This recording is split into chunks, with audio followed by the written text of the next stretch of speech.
Now, the central bankers, they are making it very, very clear that they're not going to keep this economy going forever, because there are many different reports coming out, especially from the IMF, where they're discussing how the economy looks good now, but that is going to change. And we'll discuss that in just a minute. But let's get into what is happening here in the retail market. Now, we had a report that came out last week, and they're saying that bankruptcies in the retail sector, they're at a record high during the first quarter of 2018.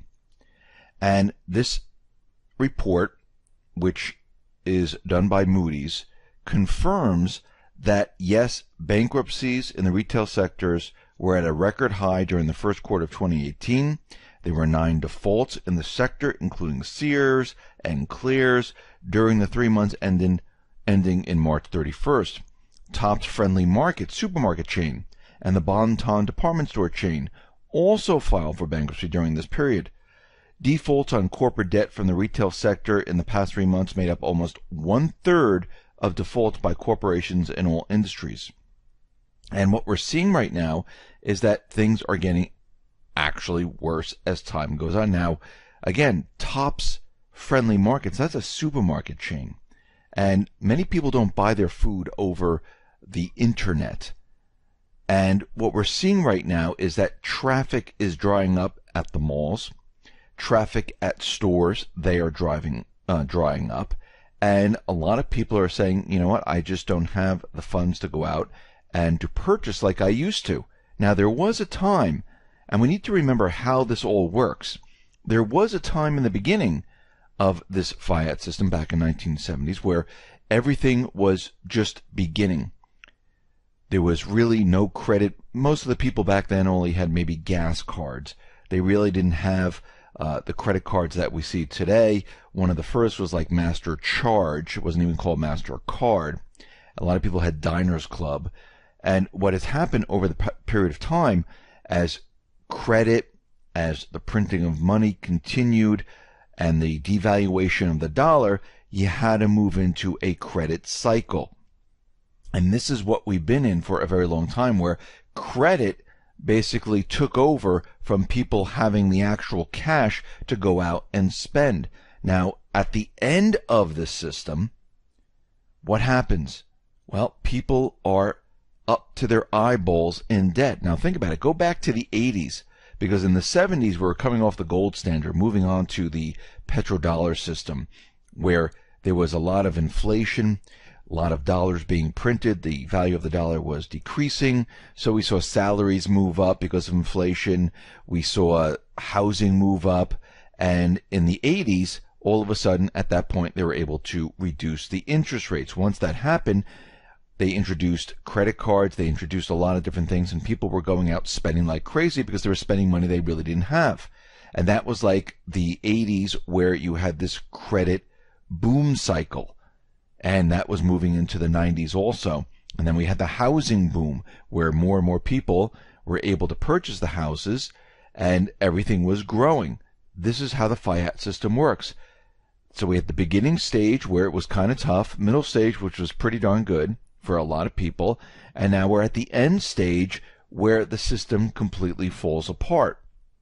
People continually charged as much as they possibly can because the salaries, the wages are declining, and what happens is it hits retail, it hits the housing market, it hits food, restaurants, and during the 80s, the 90s, the early 2000s, we kept on building. Let's open more stores. Let's keep going. Let's, have the internet sales. Let's just keep building as much as we possibly can. Yes, that was the build-out phase. Now we're in the contraction phase, where a lot of people can't go out and purchase like they used to. They don't have the funds. They don't have the jobs. They're not making the salary. That's where we are today. We're at the end of the cycle. Now, back to the IMF report. They're saying that things are good right now. Well, really, are they? A lot of the countries, they have a huge amount of austerity on the people. Unemployment is continually ticking up. Yes, they manipulate the calculations to make it look good, but if you remove all those manipulated calculations, what you really see is unemployment is very, very high. And here in this country, they're saying the unemployment is anywhere from 20 to 22%, 23%.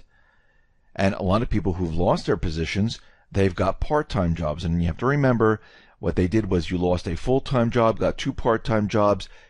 It was one full-time job lost, 2 full-times gained, even though you're working part-time. And the IMF came out with their financial stability report. They're saying that the numbers look good.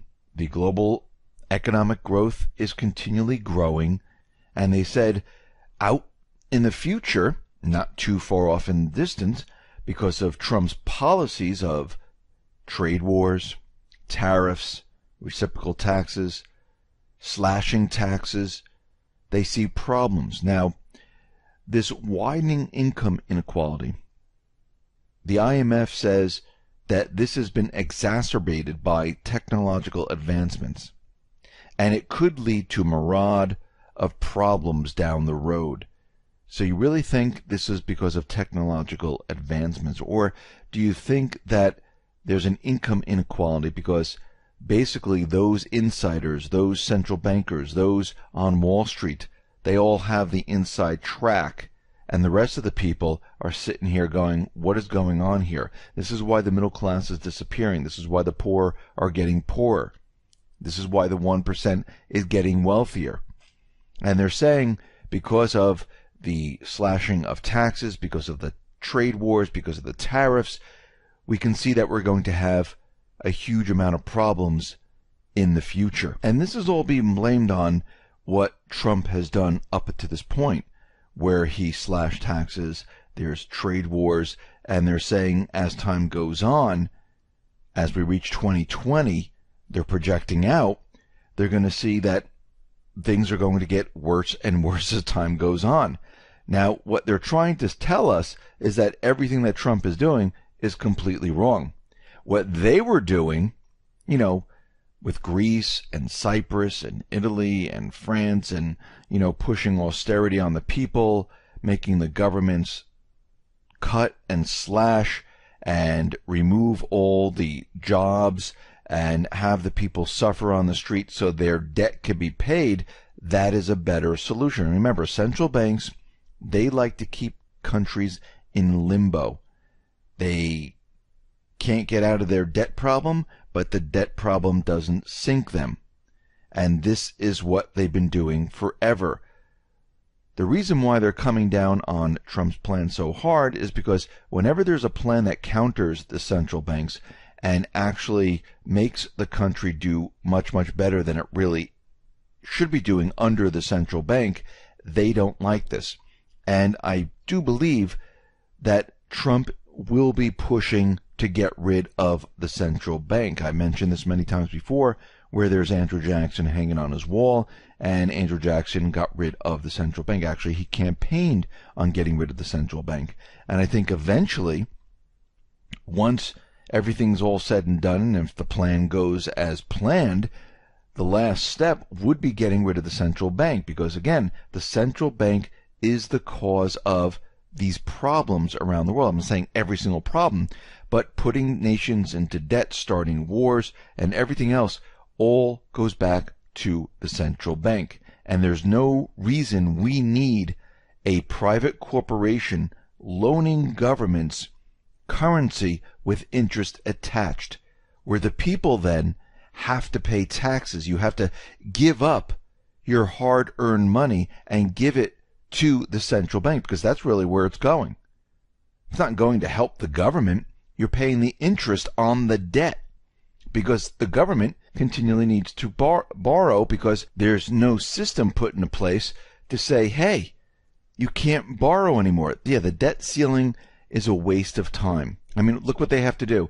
Oh, yeah, we'll just vote to raise it a little bit more. Oh, well, they've been doing this forever.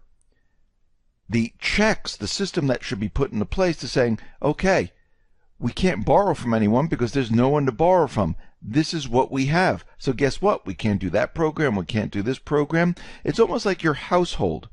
You're bringing in a certain amount of money. You know how much money you have. And guess what?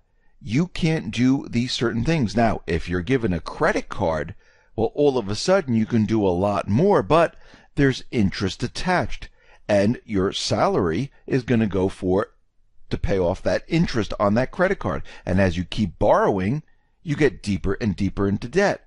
And as time goes on, the situation gets out of hand.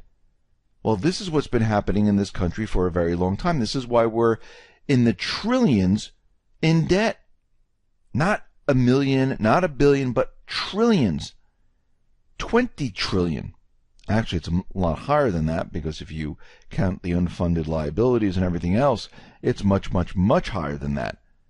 And this is because the government officials who have special interest groups, they don't really care. I mean, look, they put together a spending bill of over $1 trillion. I mean, where is this coming from? Yeah, they're going to borrow it. And then they're going to say, oh, we don't have enough tax receipts coming in to pay for the interest on this, so we have to keep the interest very low. If the interest moves up, guess what? It's game over. This is why you're not seeing it happen. And if they do continually raise the interest rates, which they're doing very slowly, guess what happens to the entire system? It crashes. This system is not designed to be a benefit to the people. This system is designed to benefit the central bank in every single way. Because no matter what happens, guess what? Their debt obligation doesn't go away. The people still owe the central bank, unless, of course, the president or someone says, you know what, we're just getting rid of this. We're going to pay off the original note to the central bank, and we're getting rid of it, and all this debt is made up anyhow. We don't have to pay it. But at this point, with the government officials, they're intertwined with the central bank. And I think what Trump is going to do eventually, because he realizes what is happening here, he's a businessman, and there's patriots behind him looking at this saying, yeah, we need to get rid of the central bank. Andrew Jackson saw this and said, yeah, we don't need this type of system. The founding fathers warned us of this. And of course, in 1913, well, that's when the central bank was once again brought into the United States under the Federal Reserve name, which made it seem like it was part of the government, and it was all a ruse to enslave the people. That's really, you're a slave in this system. Think about it. You're working every day, and you're giving a portion of your hard-earned work, your currency that you're receiving, off to a central bank. You're paying the government, and the government has to pay back the central bank because there's interest attached. So you're working for the central bank. This is why it's called a Federal Reserve note. That's why it's not a U.S. Treasury bill. It's a Federal Reserve note. It's an instrument of debt. So what we're seeing right now is that the IMF is worried. The Fed is worried because what he's doing right now is he's pushing to destroy the central bank economy, not the people's economy. This is the central bank's economy. And don't get confused. When I say destroy, I don't mean just bring it down and restart it. I mean get rid of it.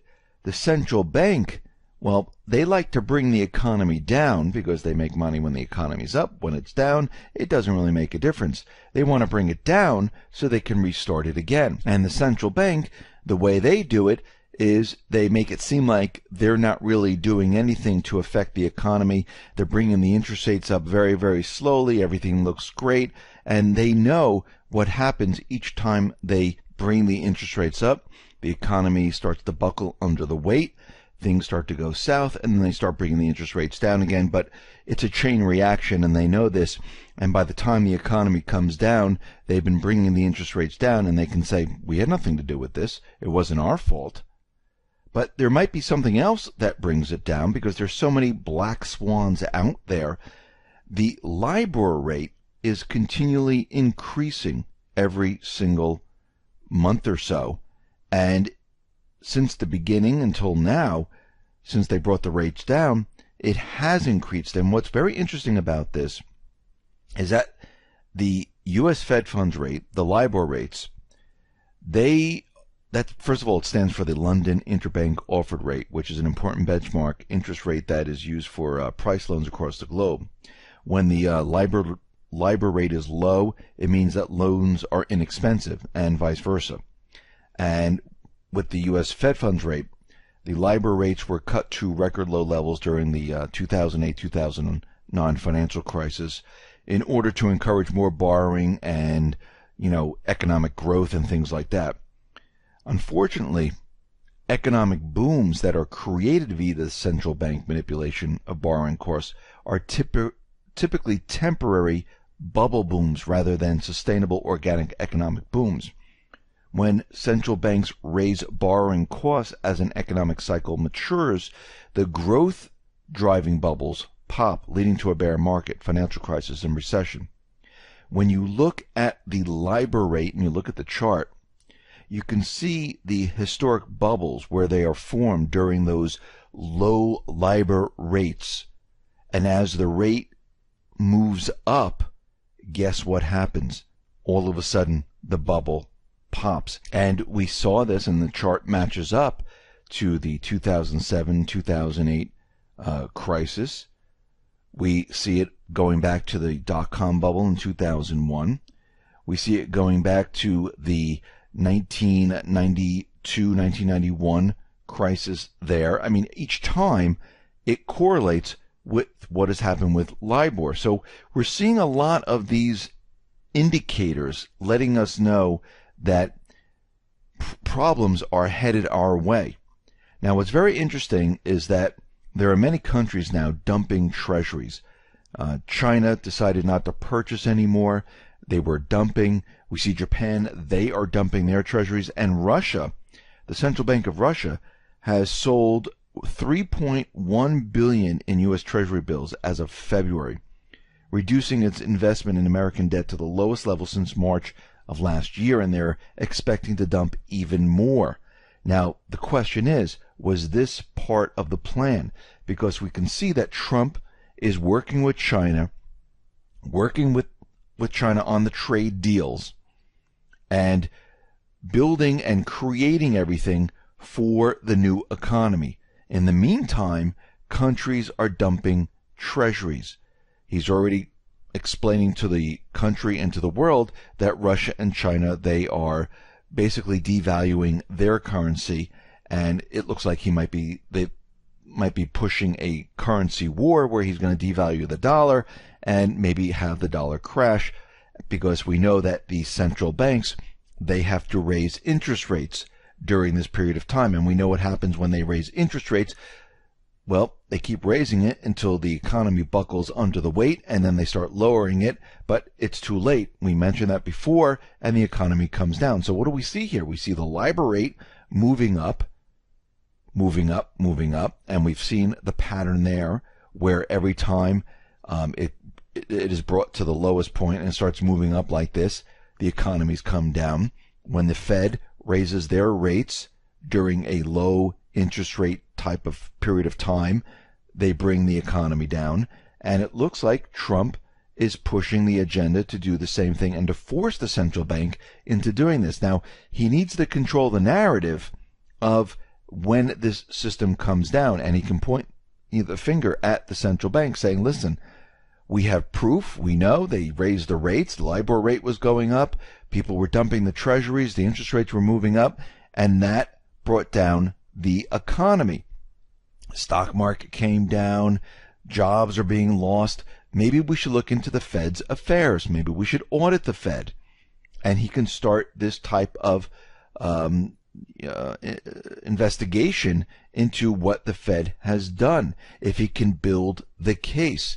Just like the case against Facebook, which Q did mention that this was going to come out, and it did come out. Just like when Trump mentioned Obama was spying on him, and all of a sudden now we have this FISA investigation going on.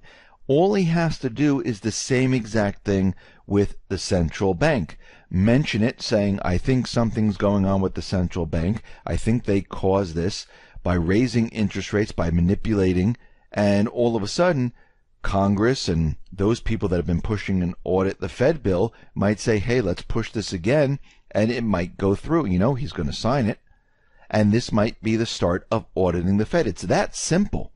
Once you get everything into place, all you have to do is mention it a couple of times. People get wind of it, and especially if the economy's crashing, guess what? You can definitely make the case. So we are going through this